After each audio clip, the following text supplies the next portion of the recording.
Good morning, good afternoon. Bonjour, bon après-midi et bonsoir à tous.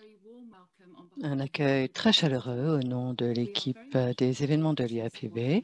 Nous sommes très heureux de vous apporter le webinaire d'aujourd'hui, la couverture sanitaire universelle et la santé oculaire, de nouveaux objectifs pour une nouvelle décennie. Nous aimerions commencer par quelques remarques d'ordre administratif avant de céder la parole à Jennifer Gersbeck, directrice exécutive du plaidoyer mondial de la Fondation Fred Hollows. Nous avons le plaisir de proposer la séance aujourd'hui en français, espagnol et mandarin.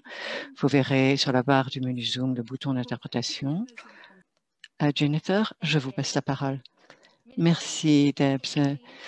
Mesdames, Messieurs les ministres, Excellences, délégués, amis, soyez les bienvenus à cette séance d'information technique virtuelle en marche de la 74e Assemblée mondiale de la santé, intitulée Couverture sanitaire universelle et soins oculaires, de nouveaux objectifs pour une nouvelle décennie.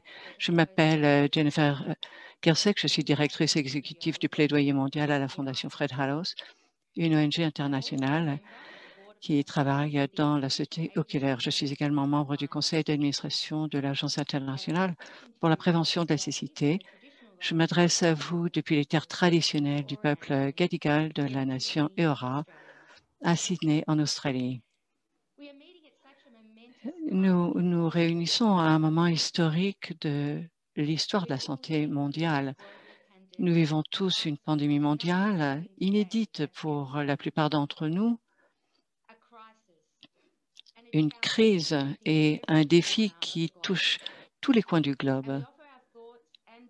Nous adressons nos pensées et nos vœux à tous ceux qui ont été touchés directement par la COVID-19 et nous regrettons ceux qui ont perdu la vie. Nous sommes également à l'aube d'une nouvelle ère pour la santé oculaire mondiale. Il y a presque 4 ans, jour pour jour, je me tenais sur la scène d'un événement organisé lors de la 70e Assemblée mondiale de la santé, au cours duquel les États membres ont demandé à l'Organisation mondiale de la santé d'élaborer le tout premier rapport mondial sur la vision. Ce rapport avait pour but de faire le point sur la santé oculaire mondiale et les points forts et les défis restants et de tracer la voie à suivre. Suite à l'adoption par l'Assemblée de la résolution 73.4 l'année dernière sur les soins oculaires intégrés et axés sur la personne, nous sommes sur le point, nous l'espérons, d'achever ce parcours qui consiste à fixer un nouveau cap dans les prochains jours. Nous sommes prêts lorsque l'Assemblée adopte de nouveaux objectifs mondiaux pour la santé oculaire et de donner au monde une nouvelle ambition à l'horizon 2030. Hier, nous avons vu un appui formidable pour ces objectifs à 2030. Le comité reviendra sur ces questions et nous espérons que nous aurons donc derrière ces cibles toute notre équipe. Nous avons en fait une panoplie fabuleuse pour partager tout le travail qui a été fait, leurs expériences sur le terrain. Et pour commencer, j'ai le grand honneur de vous présenter le premier de nos 2 intervenants principaux. J'ai le privilège d'accueillir l'honorable M. Budi Gunadi Sadikin, ministre de la Santé du gouvernement indonésien. Nous avons eu la chance de bénéficier du leadership et des conseils de l'Indonésie, en particulier dans l'élaboration du nouveau programme pour la santé oculaire. Monsieur le ministre, merci de vous joindre à nous. Vous avez la parole. Votre Excellente Sally Mansfield, ambassadrice de l'Australie, Dr Bente Mikkelsen, directrice de l'OMS, Mesdames et Messieurs, c'est un grand honneur de m'adresser à vous au cours de cet événement. J'ai récemment appris que 1,1 milliard de personnes vivaient avec des déficiences visuelles en 2020. En Indonésie, 8 millions de personnes sont touchées. 20% d'entre elles sont aveugles et 80% d'entre elles peuvent retrouver la vue grâce à la chirurgie. La plupart de ces personnes souffrent de cataracte. Sur le plan économique, cela coûte très cher à l'Indonésie. Cela nous coûte cher pour traiter ces personnes. Cela nous coûtait du fait de la productivité perdue et cela nous coûte également du fait que les membres de ces familles doivent appuyer ces personnes. Et les pertes économiques totales ont été calculées à hauteur de 7 milliards de dollars par an. Afin de traiter de ce problème, l'Indonésie s'est engagée à la couverture sanitaire universelle pour la santé oculaire qui permettra à l'Indonésie également de remplir les objectifs du développement durable d'ici à 2030. Parmi toute cette problématique visuelle, nous nous penchons sur les cataractes et les erreurs de réfraction.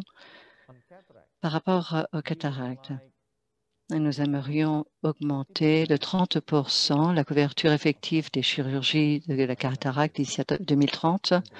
Et pour les erreurs de réfraction, nous aimerions augmenter cela à 40% par rapport à la couverture effective de ces erreurs réfractives. Globalement, ceci pourra réduire de 25% les erreurs de réfraction et de cataracte. Nous avons donc adopté 4 actions stratégiques. La première et la plus importante, c'est la sensibilisation afin d'améliorer la conscience de la population pour chercher à se faire dépister de façon oculaire. Le dépistage également permettra de détecter les cataractes et les erreurs de réfraction de façon précoce. Et les activités de surveillance nous permettront de chercher au sein des populations ou des membres d'une famille ceux qui ont des problèmes oculaires. Et en dernier lieu, 4e action, nous aimerions élaborer un traitement de qualité qui nous permettra d'avoir un service de qualité pour traiter les cataractes et les erreurs de réfraction. Mesdames et messieurs, nous sommes convaincus qu'il est possible de remplir ces 2 initiatives du fait que nous sommes robustes. Nous avons plus de 3 000 ophtalmologistes, nous avons plus de 10 000 prestataires de services primaires et plus de 3 000 hôpitaux. Et historiquement, nous avons réalisé plus de 250 000 chirurgies de cataracte par an au sein de ces 3 000 hôpitaux. Mesdames et messieurs,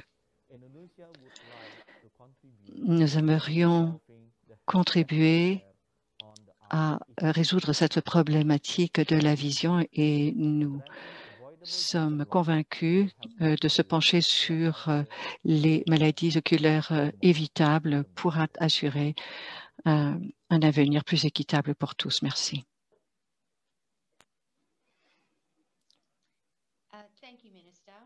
Merci, Monsieur le ministre, et merci pour le leadership continu de l'Indonésie dans la santé oculaire. J'ai maintenant le présent plaisir de souhaiter la bienvenue à Mme Sally Mansfield, ambassadrice et représentante permanente d'Australie auprès des Nations unies, pour nous livrer cette 2e intervention. L'Australie a été un leader dans le domaine de la santé oculaire mondiale depuis de nombreuses années et nous sommes ravis de vous accueillir. Vous avez la parole. Merci, Jennifer. C'est un grand plaisir pour moi d'être ici parmi vous et de suivre son Excellence Budi Gunadi Sadikin, ministre de la Santé de la République d'Indonésie. Nous remercions l'Indonésie pour cet engagement, non seulement sur la question, mais de façon plus générale. L'Australie a mené avec l'Indonésie la résolution sur les soins oculaires intégrés axés sur les personnes, y compris la déficience visuelle et la cécité en 2020. Et nous remercions le gouvernement indonésien pour son soutien continu et son leadership en matière de santé oculaire. Je souhaite la bienvenue à tous ceux qui viennent nous rejoindre aujourd'hui, qui sont aveugles ou malvoyants. Aujourd'hui, je porte des lunettes et j'attirerai votre attention sur la peinture derrière moi, peinte par une personne autochtone qui avait un autre handicap, atteint de polio lorsqu'il était enfant. Il y a donc différents niveaux de déficience oculaire, visuelle, mais j'espère que vous pouvez voir une partie de cette peinture qui s'appelle Mulidana et cela veut dire échanger des cadeaux. Et la description de Paul Calco de son tableau, c'est que lorsque nous nous déplaçons dans des communautés, dans des différentes cultures, nous devons pouvoir nous asseoir, écouter calmement et se respecter les uns les autres. Et le rêve commencera. Je pense que où que vous soyez, vous pouvez rêver également. Je reconnais l'immense héritage laissé par l'ophtalmologiste Fred Hollows grâce à ses efforts. D'innombrables personnes sont en mesure de voir et de vivre une vie plus complète et meilleure. Le travail continu de sa fondation est très apprécié. Outre la fondation Fred Hollows, je remercie également l'Agence internationale pour la prévention de la cécité et ses partenaires, dont l'OMS, qui nous ont réunis aujourd'hui pour discuter de la charge mondiale de la déficience et la perte de vision et la manière dont les pays peuvent progresser vers l'accès universel aux soins oculaires. Le taux mondial de déficience visuelle et de cécité vidable devrait augmenter dans les années à venir en raison de la croissance démographique, du vieillissement et des facteurs environnementaux. Qui affecte surtout les pays à revenus bas et intermédiaires et affecte surtout les femmes, les populations vulnérables et les peuples autochtones, les personnes handicapées et les communautés rurales. Nous sommes déterminés à améliorer la santé oculaire pour tous les Australiens et nos efforts mondiaux internationaux pour nous allier sur notre agenda de la santé oculaire au niveau national dans notre région. L'Australie soutient l'approche du renforcement des systèmes de santé pour répondre à toutes les maladies, y compris dans le domaine de la santé oculaire. Cette approche est alignée sur notre engagement vis-à-vis de la santé, couverture sanitaire universelle. Nous continuons à soutenir les activités dans la santé oculaire par le biais du programme d'assistance avec des financements fournis à des ONG australiennes accréditées. Le développement de cibles mondiales pour la couverture des chirurgies de la cataracte et des erreurs de réfraction constitue une étape importante pour répondre aux inéquités considérables qui existent dans le domaine de la prévalence des troubles de la vue et de la cécité. Nous remercions l'équipe technique de l'OMS et le groupe de travail technique pour leurs efforts pour développer les cibles proposées et pour le processus de consultation globale avec les États membres. Nous voudrions spécifiquement mentionner également le docteur Alarkos Kleza pour ses efforts sans relâche et son leadership qui nous a aidé à mettre en place le programme mondial de l'OMS pour la santé oculaire. Les cibles constituent une étape vitale pour la couverture de la santé oculaire dans l'avenir, bien, et tout en fournissant une qualité acceptable. L'Australie soutient l'adoption de ces deux cibles au sein de l'Assemblée mondiale de la santé cette semaine. Je remercie tout le monde, ceux qui ont fait ce travail, qui ont contribué à la préparation de cet événement, et notamment ceux qui sont dans la fondation. Je vous remercie beaucoup. Merci beaucoup, Madame l'ambassadeur. Et nous sommes maintenant impatients de continuer à bénéficier, en effet, de votre leadership à l'avenir. Donc maintenant, je voudrais inviter les représentants de l'OMS qui vont nous fournir et faire une présentation technique sur les développements très enthousiasmants dans le domaine de la santé oculaire à travers le monde et le travail extraordinaire qui est réalisé par l'OMS pour soutenir les États membres et nos partenaires à travers le monde. Nous sommes extrêmement reconnaissants d'avoir parmi nous aujourd'hui le docteur Dr Alarcos Chiesa, chef de la cellule des fonctions sensorielles, des handicaps et de la réinsertion, ainsi que le Dr Stuart Keel, qui est officier technique vue et santé oculaire au sein du programme du même nom. Alarcos, vous avez la parole. Merci Jennifer et Excellence, chers collègues. C'est un grand honneur et plaisir pour moi d'être avec vous aujourd'hui. Et j'ai également, je me sens très humble et très modeste parce que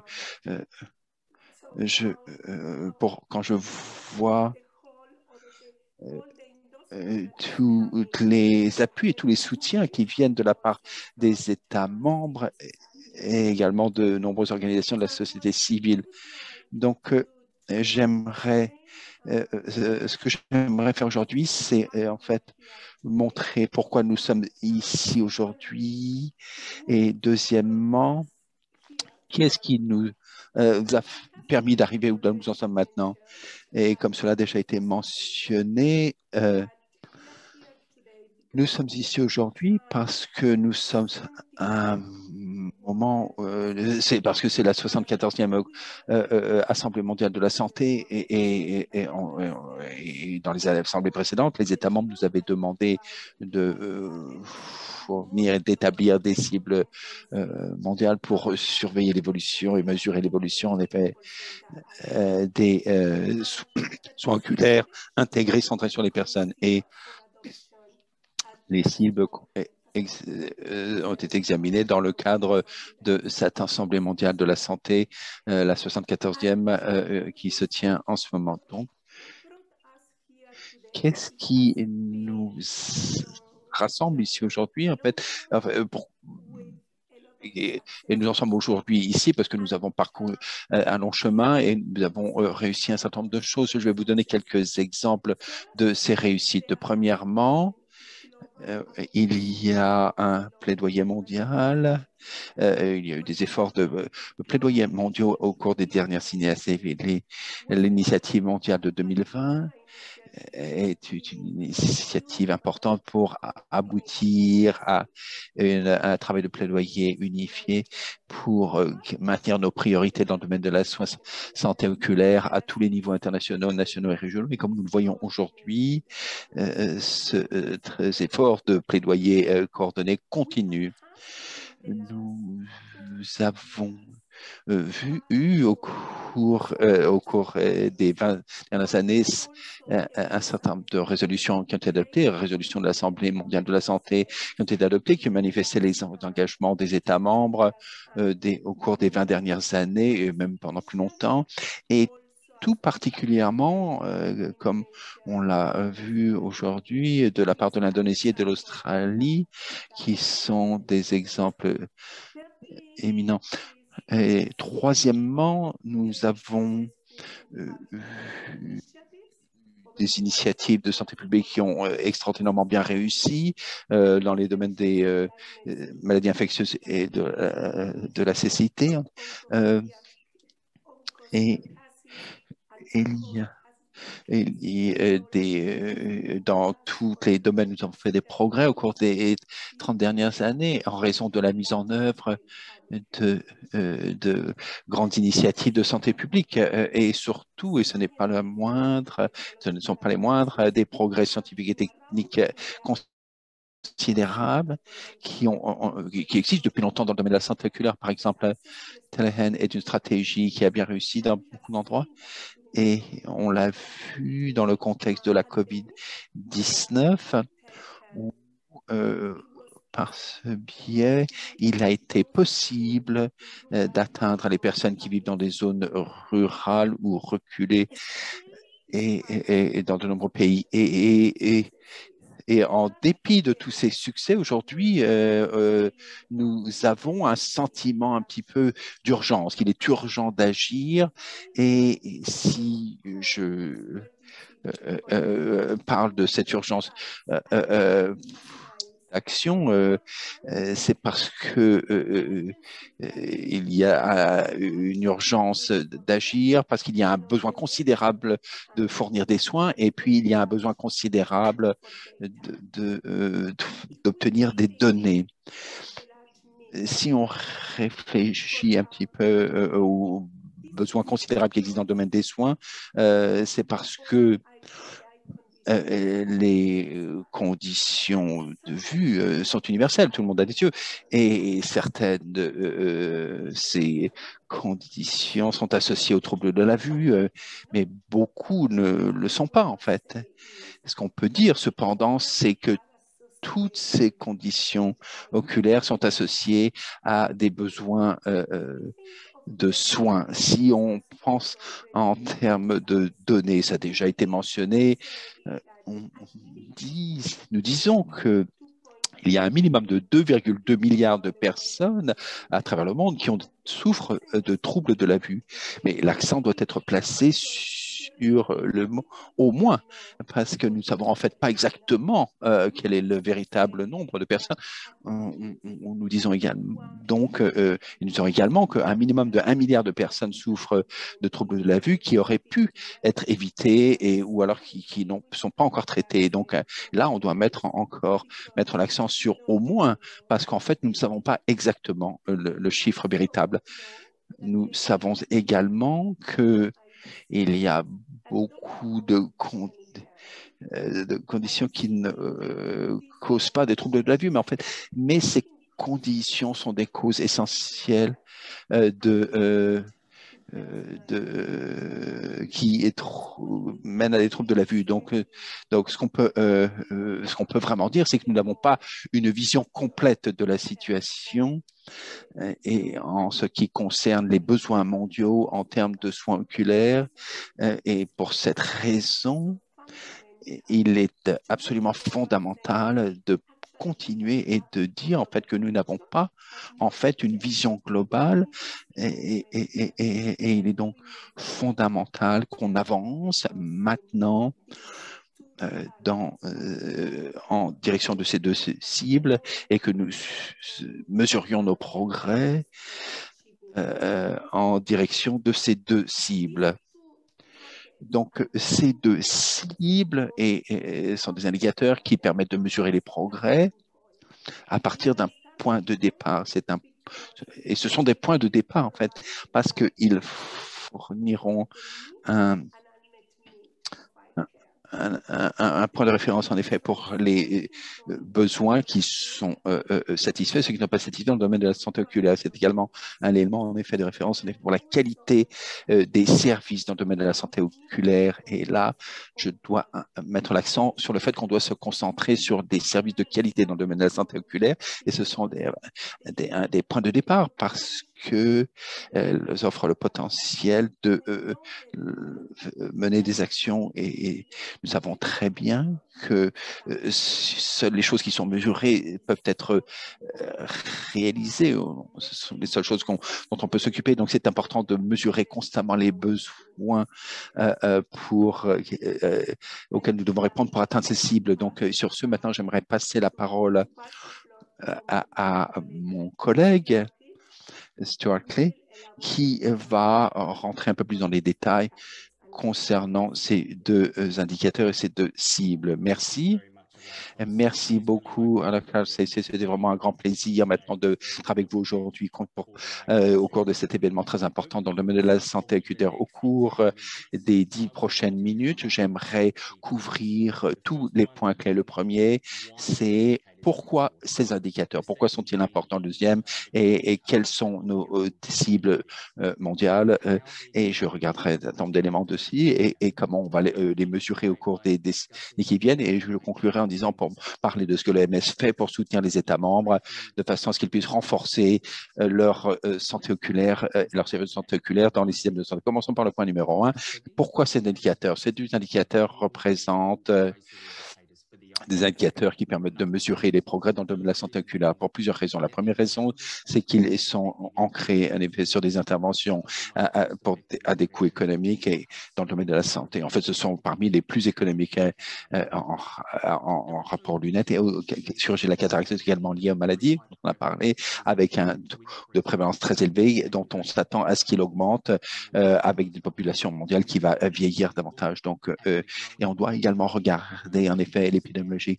En effet, et les chiffres de l'épidémiologie pour comprendre cela, en 2020, il est estimé que 2,6 millions de personnes souffrent de myopie au cours des décennies qui viennent. Enfin, il est estimé que ça va atteindre 3,3 milliards de personnes. Il y a également des besoins de soins qui ne sont pas encore satisfaits, et ça c'est considérable. Il est incroyable de dire en effet qu'en 2021, il y a encore plus de 800 millions de personnes à travers le monde qui ont des problèmes, des troubles de la vue, qui pourraient être rectifiés avec une simple paire de lunettes. Nous avons également plus de 100 millions de personnes à travers le monde qui ont des troubles de la vue ou des problèmes de cécité, qui ont besoin de chirurgie de la cataracte. Donc, et pour ces raisons, et parce que ces indicateurs considèrent différents segments de la population et différentes tranches d'âge, non seulement elles représentent des indicateurs importants pour mesurer les changements en termes des services et de la qualité des services dans le domaine de la santé oculaire, mais il permet en effet de mesurer en effet l'évolution aussi de la couverture sanitaire universelle dans différentes régions du monde.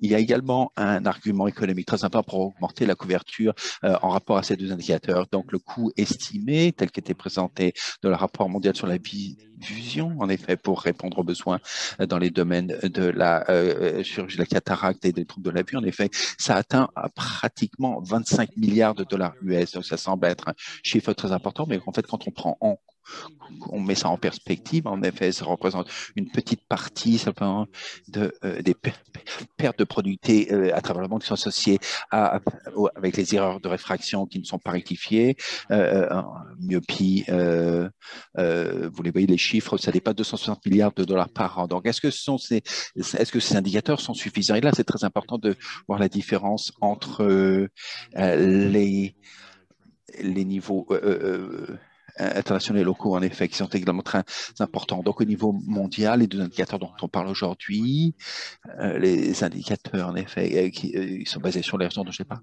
mais au niveau national, en fait, c'est beaucoup plus, il y a, non, un éventail d'indicateurs beaucoup plus important. Au niveau international, c'est beaucoup plus simple. Et actuellement, l'OMS développe en effet un menu d'indicateurs beaucoup plus complet que les États membres peuvent sélectionner pour utiliser en effet et pour surveiller en effet l'évolution de la situation au niveau national et international. Donc, on a inclus cela dans le rapport à venir. Donc, pour montrer en effet que les indicateurs de base seront beaucoup plus inclusifs à propos des conditions de domaine de la vue et montreront en effet d'autres aspects importants dans le domaine des soins de la vue. Le deuxième point consiste à regarder les cibles elles-mêmes. Alors, nous avons regardé les cibles 4,50, une augmentation de 30% de points de pourcentage pour les chirurgies de la cataracte, une augmentation de 30% de la couverture efficace d'ici à 2030. Il s'agira donc au niveau mondial d'une couverture de 60%. Pour les erreurs de réfraction, une augmentation de 40%. Couverture efficace pour les erreurs de réfraction d'ici 2030. Il est important également de mentionner que ces cibles comprennent des considérations importantes par rapport à la couverture de référence pour s'assurer que l'équité est une partie fondamentale intégrante pour la couverture globale de ces deux indicateurs. Très brièvement, le processus qui a été adopté pour formuler cette recommandation comprend un processus consultatif, y compris avec un groupe d'universitaires, de groupes de cliniciens, pour passer en revue les données existantes dans le cadre de ces cibles. Cela donc inclut les recommandations par le biais des recommandations en concertation avec les membres l'an dernier avant d'être présentés au conseil d'administration. Et nous avons maintenant la possibilité de présenter ces cibles lors de l'Assemblée mondiale de la santé. Regardons un petit peu les données. Je voulais souligner 3 points importants pour mettre en exergue la surveillance de l'OMS dans ce cadre. Tout d'abord, l'OMS travaille dans le cadre des partenaires universités dans le domaine pour regarder les données liées aux populations et établir des bases de données de référence. Deuxièmement, suite rétroaction lors du processus de concertation et nouveau du Conseil exécutif, l'OMS cherche à établir une méthodologie de collecte des données sur ce sujet. Et troisièmement, il s'agit de promouvoir une intégration des données. Nous avons commencé à établir un modèle standardisé, y compris le sondage de STEP qui est réalisé dans de nombreux pays. Et dans le cadre de cette collecte et de ce suivi, il s'agit d'une collecte non seulement sur le plan géographique, mais également par tranche d'âge, de façon périodique, de façon standardisée, normalisée, afin de recueillir des données de façon désagrégée, nous permettant de tenir compte des inégalités. Tous ces indicateurs, ces cibles peuvent impulser la couverture oculaire. Eh bien, nous exhortons tous les parties prenantes dans le terrain à recueillir ces données fiables dans toutes les régions. Et maintenant, dernier point que je souhaitais mentionner, que fait l'OMS pour les États membres et les aider à renforcer la santé oculaire. J'aimerais revenir à la résolution de 2020 sur la santé oculaire de par l'Assemblée mondiale de la santé pour mettre en œuvre les propos de cette document. Nous avons élaboré donc à l'OMS des outils techniques à l'appui des recommandations que vous pouvez constater à l'écran et j'aimerais les passer en revue. Entre autres, il s'agit de l'élaboration d'un cadre de compétences pour assister dans la planification et un guide d'action pour mettre en œuvre ces soins oculaires centrés sur les personnes, promouvoir une recherche de qualité, suivre les tendances, évaluer les progrès et sensibiliser et engager les populations et les communautés. Et maintenant, j'aimerais m'axer sur le premier domaine, c'est-à-dire le portefeuille d'intervention oculaire. Afin de pouvoir réaliser l'intégration de soins oculaires dans la couverture universelle, notamment dans les services sanitaires par pays, nous élaborons un portefeuille d'intervention à tous les niveaux pour les soins oculaires et avec les ressources nécessaires s'agissant donc des produits, de la main-d'œuvre et autres besoins. Il s'agira des interventions non seulement pour les cataractes et les réfractions, les erreurs de réfraction, mais également d'autres conditions oculaires qui ne tombent pas dans ce domaine. Cet outil peut être utilisé par les pays, par les parties prenantes pour mettre à l'échelle les interventions pour les chirurgies de la cataracte et les heures de réfraction d'ici 2021. Alors, je vous remercie. Je vais redonner la parole à Jennifer. Merci beaucoup, Stuart. Et pour clore l'exposé de l'OMS, j'ai le plaisir d'inviter le Dr Bente Mikkelsen, directeur des maladies non transmissibles et de la promotion de la santé. Bente, vous avez la parole. Merci beaucoup, Jennifer. Merci beaucoup à la Fondation Fred Hollows. Ces travaux sont excessivement importants, ainsi que les travaux de l'Australie et de l'Indonésie. Je tiens également à remercier toute mon équipe, Alarcos et tous ceux qui ont dû vraiment œuvrer dans ce cadre. J'aimerais commencer tout d'abord par parler de ce programme de soins oculaires et de la prévention de la cécité, fait partie intégrante de programme de l'OMS. C'est l'un des plus anciens qui a commencé en 1978. Je pense que nous pouvons maintenant dire qu'il est temps, l'heure est venue donc de progresser. Vous avez sans doute déjà supposé que nous avons un programme intersectoriel pour traiter des problèmes dans le secteur des soins oculaires.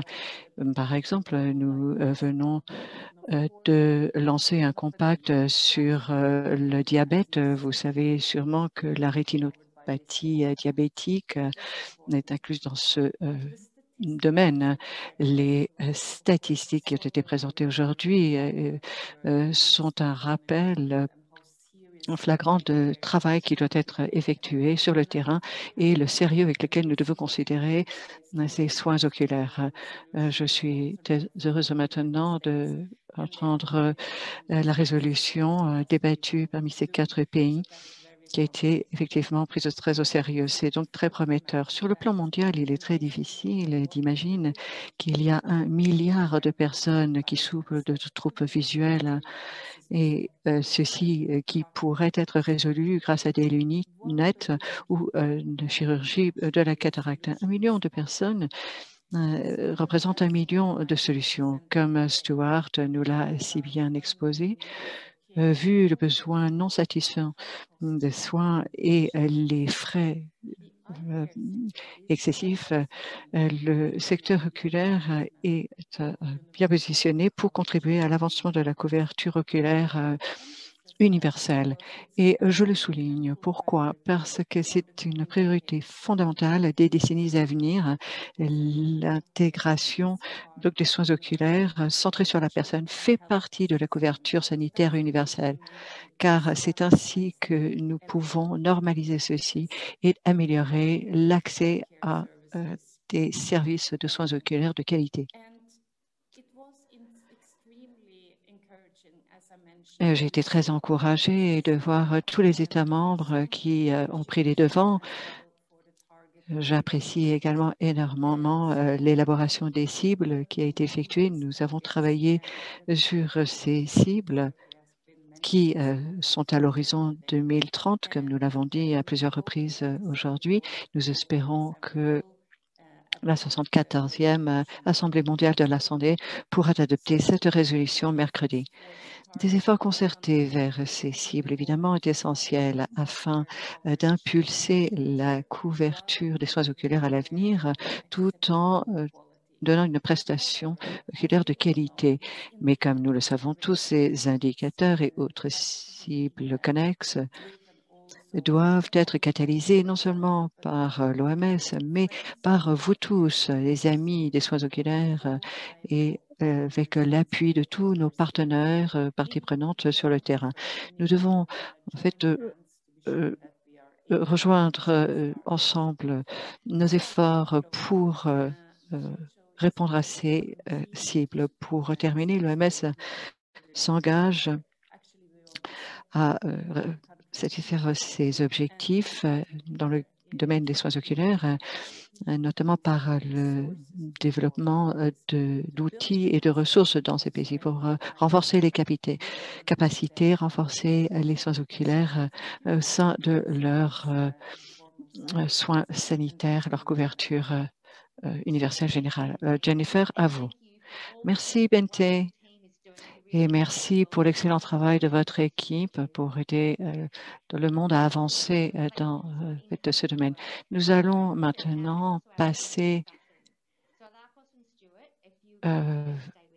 à Stuart. Si vous voulez bien rester avec nous, j'aimerais inviter M. Puktan et Mme Melezani. Alors, nous avons la chance d'entendre le témoignage d'Arif. Bonjour, l'équipe chirurgicale cataracte. Je suis très heureuse que Sight Savers est venu me voir à Bangladesh. Je suis très heureux. Est-ce que vous pouvez voir où je me trouve à l'heure actuelle? Voici ma terre natale. C'est là où vous êtes venu lorsque j'étais enfant. Je suis venue rendre visite à mes parents. Voici ma mère. Et voici Asma. Elle travaille pour Sight Savers. Bonjour. Cela fait très longtemps depuis ton opération. Cela fait 15 ans. Ça veut dire que c'était en 2005. Et tu n'avais que 5 ans. Tu n'étais qu'un enfant. Est-ce que tu te souviens du lendemain de ton opération, lorsqu'on a retiré ton pansement?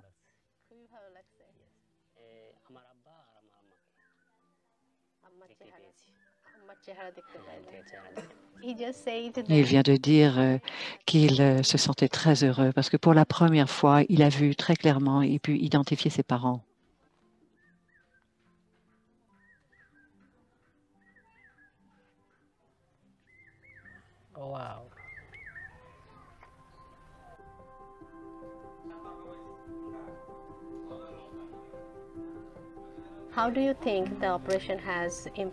Comment est-ce que cette opération a touché votre vie? De quelle façon est-ce que votre vie a changé?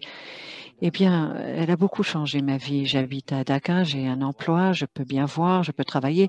Si je n'avais pas eu cette opération, je n'aurais jamais trouvé d'emploi. Et tu aimes conduire? Oui, j'aime beaucoup conduire. J'espère m'acheter un véhicule à l'avenir. Et si Allah le veut, je m'achèterai une voiture. Ça, c'est mon rêve.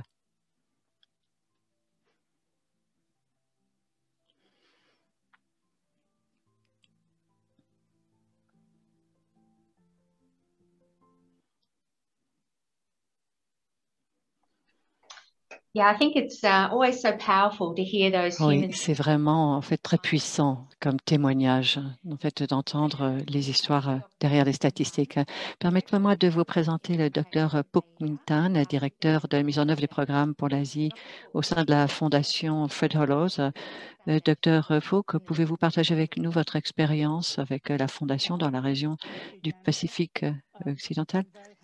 Merci Jennifer. Je suis très heureuse aujourd'hui d'avoir la possibilité de partager le travail de la Fondation dans le cadre de soins oculaires intégrés axés sur la personne.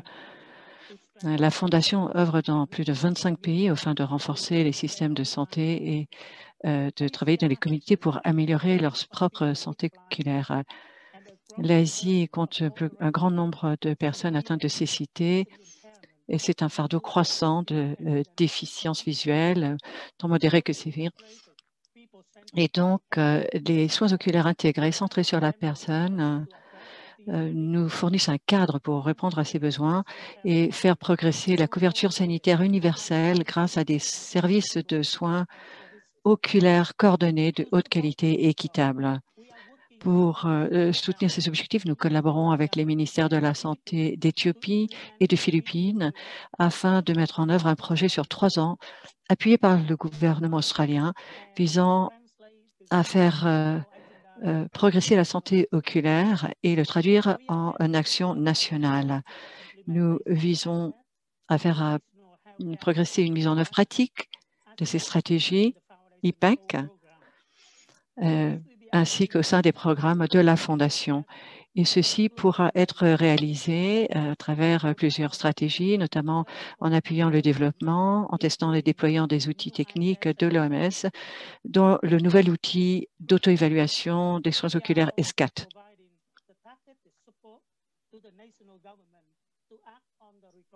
Nous, surtout, en effet, et c'est essentiel, nous allons également fournir l'assistance aux gouvernements nationaux pour agir en matière d'information et recommandations qui émergent du processus SCAT 12. Allons également analyser, rechercher à développer le succès des modèles dans le domaine de la santé oculaire existants, tels que le programme de la santé oculaire communautaire aux Philippines, reconnaissant que beaucoup de cadres de la santé oculaire nationaux ont permis d'obtenir des très bons résultats en travaillant au niveau de l'équité, de la couverture des populations pauvres et de la participation des populations locales dans le domaine de la santé oculaire.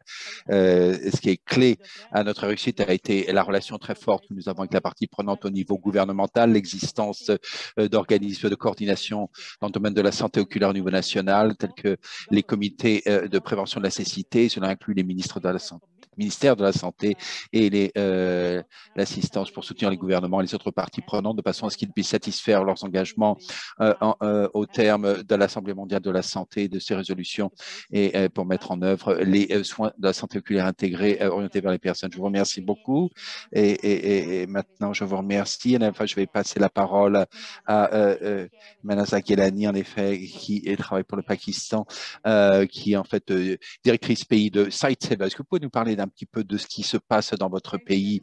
Merci Jennifer et bonjour à tous et bon après-midi. Je ne sais pas dans quel fuseau horaire vous nous regardez, mais bon, en tout cas, je suis très honoré de faire partie de ce groupe de panélistes très prestigieux, en effet, pour vous parler un petit peu de la situation telle qui se passe au Pakistan et de l'intégration de la santé oculaire au sein de nos stratégies de CSU dans notre pays. Globalement, au cours des 2 dernières décennies, il y a eu des améliorations significatives dans le secteur de la santé du Pakistan, mais en même temps, nous sommes en retard vis-à-vis de beaucoup de cibles et d'objectifs.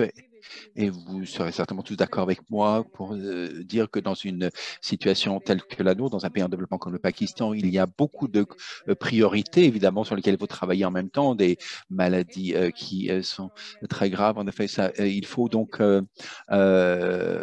d'avoir un travail de plaidoyer très important pour créer un espace pour la santé oculaire au sein des stratégies de CSU. Mais grâce à nos partenaires de mise en œuvre, les ministres de la Santé et les membres du comité de la santé oculaire nationale,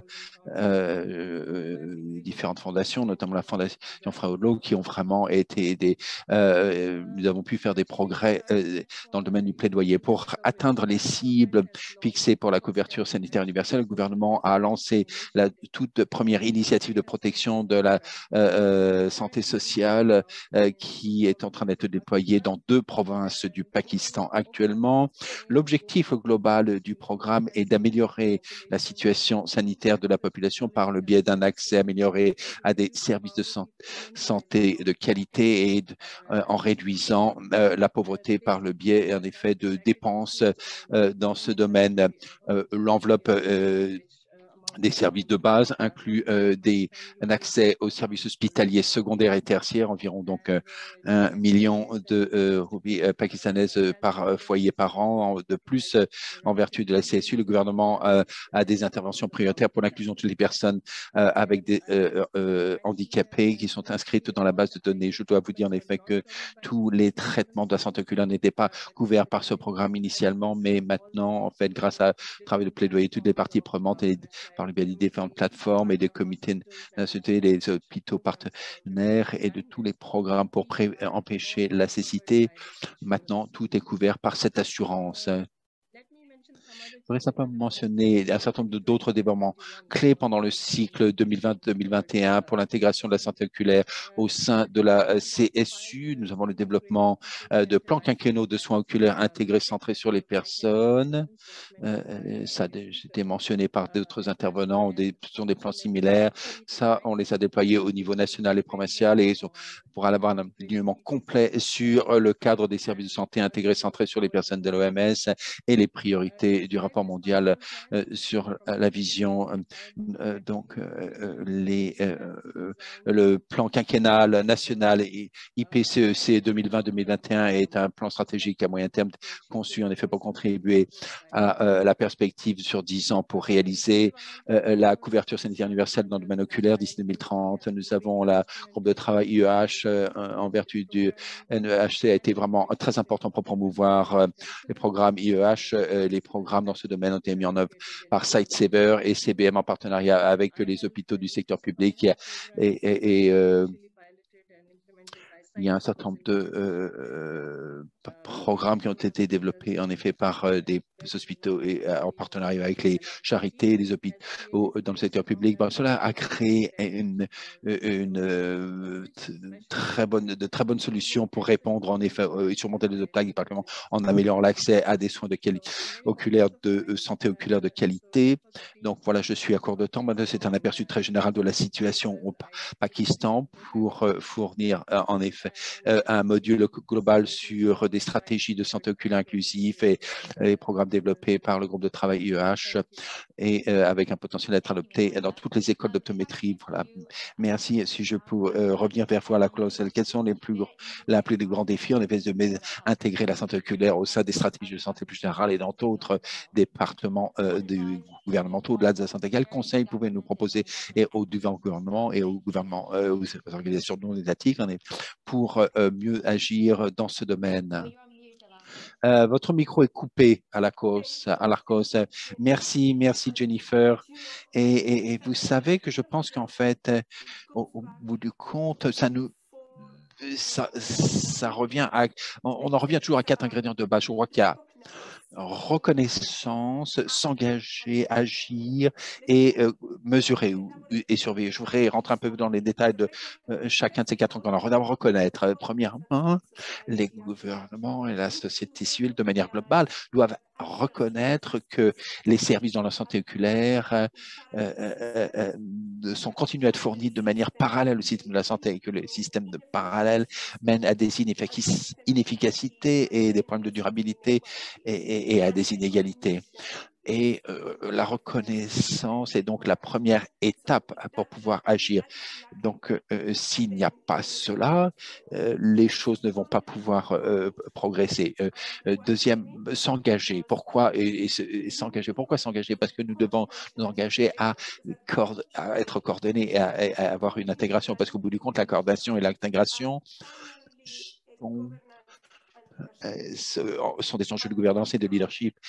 Et les engagements, sans cela, il n'y aura pas d'engagement. Et bien entendu, après la reconnaissance et les engagements, il y a l'action. Et le rapport mondial sur la vision a été mentionné plusieurs fois aujourd'hui et l'offre propose un certain nombre d'actions concrètes qui peuvent être mises en œuvre et qui devraient être mises en œuvre pour avoir une intégration des soins oculaires dans les systèmes de santé globaux. Donc, je voudrais mettre l'accent aujourd'hui particulièrement sur le renforcement des soins oculaires primaires au sein des systèmes sanitaires essentiels. Donc, les interventions de base tous doivent être intégrés dans les services de santé primaire de façon à pouvoir répondre aux besoins considérables qui existent dans le domaine de la santé oculaire auxquels nous sommes confrontés aujourd'hui en 2021 et particulièrement les besoins non satisfaits. Et après reconnaissance, engagement et action, bien entendu, il faut mesurer les résultats. Et il n'y a que si nous mesurons nos progrès qu'il se passera quelque chose d'important. Et comme je l'ai dit tout à l'heure, il n'y a que les choses qui sont mesurées sur lesquelles on peut agir.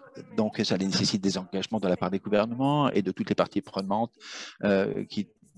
et de la société civile qui doivent travailler en ce domaine. Voilà, je vous rends la parole, Jennifer. Merci beaucoup à l'ARCOS. Donc, malheureusement, nous sommes vraiment très en retard aujourd'hui et donc il y a beaucoup d'autres questions que j'aurais voulu poser au panel, mais parce que nous avons des problèmes de temps et que nous voulons finir à l'heure, je pense qu'on va clore notre panel maintenant et remercier évidemment nos membres du panel d'avoir participé aujourd'hui. J'ai également noté qu'il y a un certain nombre de questions qui ont été tapées dans la boîte de questions-réponses. Malheureusement, on n'a pas le temps de passer en revue ces questions et d'y répondre. Mais si vous avez des questions, vous pouvez nous envoyer à l'événement IAPB, en effet. Et on va mettre d'ailleurs l'adresse dans le chat. En effet, vous pourrez envoyer vos questions dès qu'on essaiera d'y répondre. Et on y répondra d'ailleurs certainement après l'événement. Avant de conclure, j'aimerais passer la parole à Peter Holland, qui est directeur international de l'Agence internationale de prévention de la cécité, qui va nous parler un petit peu de la façon dont il voit la situation lui-même. Peter, tu as la parole. Merci beaucoup, Jennifer. Merci beaucoup. Et je voudrais simplement dire et répéter ce que vous avez dit. En effet, c'est toutes les questions que vous devez nous poser. N'hésitez pas à les taper dans le bloc questions-réponses. Je voudrais remercier tous les membres du panel aujourd'hui qui ont participé, et particulièrement l'OMS. Et ils font un travail extraordinaire récemment. C'est un travail extrêmement difficile, mais vraiment le travail en effet qui est fait dans le domaine des soins oculaires est vraiment extraordinaire. Nous sommes très reconnaissants.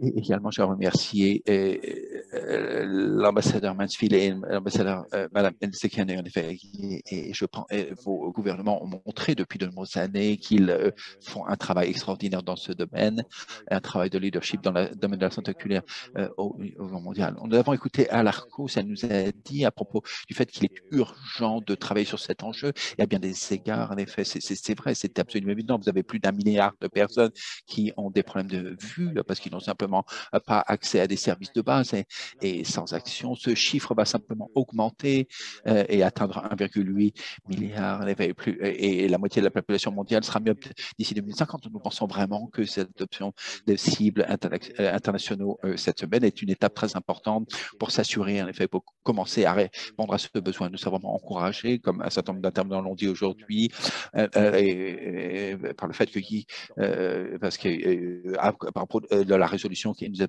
qu'elle va être adoptée. C'est ambitieux, mais c'est important et c'est un cible important d'effet pour mesurer les progrès que nous faisons en matière de mise en œuvre des soins oculaires intégrés, centrés sur les personnes, comme nous l'avons entendu également, et dans le domaine de la CSU. La CSU n'est pas vraiment universelle sans les soins oculaires, en effet. Donc, c'est important. Les indicateurs dont on a parlé sont seulement importants pour la santé CSU, mais pour la santé oculaire également. Donc, nous voulons vraiment qu'ils soient intégrés dans les cadres, en effet, en matière de mise en œuvre de l'IPEC, de ces approches intégrées. Donc, comme ça a été montré très clairement, en effet, la santé oculaire, c'est un domaine très large, en effet, et améliorer la santé de façon à des impacts. En effet, ça réduit la pauvreté, améliore l'éducation et permet de lutter contre l'inégalité entre les femmes et les hommes. Donc, ça affecte beaucoup d'éléments du développement et des objectifs de développement. Donc, je suis particulièrement ravi, en effet, que ces cibles ne sont pas simplement les cibles dont on parle ici, mais qui sont également inclus. On fait partie d'un ensemble beaucoup plus large de la toute première résolution de l'ONU sur la vue qui est actuellement négociée à New York, et nous espérons qu'il y aura un accord dans les semaines qui viennent. Cette résolution, en fait, reprend cette connexion essentielle entre la santé et le fait de réaliser les objectifs de développement durable. Donc, pour rebondir sur ce qu'a dit le docteur Michelson, en effet, il doit vraiment travailler tous main dans la main. Et c'est vrai que nous traversons une période particulièrement difficile. Nous savons que mes collègues sont prêts, et on est prêts tous à mettre en œuvre des approches des soins oculaires intégrés centrés sur les personnes. Et nous espérons en effet être en mesure d'atteindre nos cibles telles que nous avons définies cette semaine d'ici la fin de la décennie. Je vous remercie beaucoup de votre attention. Merci beaucoup, Peter. Donc voilà, nous en sommes à la fin de cette session. Je veux remercier encore une fois particulièrement nos intervenants essentiels, l'ambassadeur Mansfield, l'ambassadeur Manigan, le gouvernement australien, le gouvernement indonésien, l'OMS, et merci à mes collègues de l'IAPB, de CBM, de Light for the World, Sightsaver et évidemment de la Fondation Fred Hollows, grâce auquel cet événement a pu être possible. Donc, en conclusion, je veux simplement dire que le monde est confronté évidemment à des défis considérables à l'heure actuelle, mais si nous manifestons une ambition solide et avec nos vues fixées sur ce qui doit être fait et une détermination sur ce qui doit être fait, je pense que nous pourrons surmonter tous ces défis et ensemble nous pourrons avancer vers 2030 avec de l'énergie et de l'optimisme pour s'assurer que tout le monde partout a accès à des soins de qualité et des services de santé oculaire de qualité partout à travers le monde. Encore une fois, merci beaucoup à tous et à toutes. Bonjour, bon après-midi, bonsoir, selon votre fuseau horaire. Et voilà, je vous remercie beaucoup d'avoir participé ou assisté à cet événement. Thank you, Jennifer. And on behalf of the Merci Jennifer, au nom de l'IAPB, en effet, toute notre équipe, ça a été un plaisir de vous soutenir aujourd'hui. Donc merci beaucoup à tous les intervenants et à tous ceux qui ont assisté ou participé. Nous allons maintenant conclure et terminer ce webinaire. Merci et au revoir.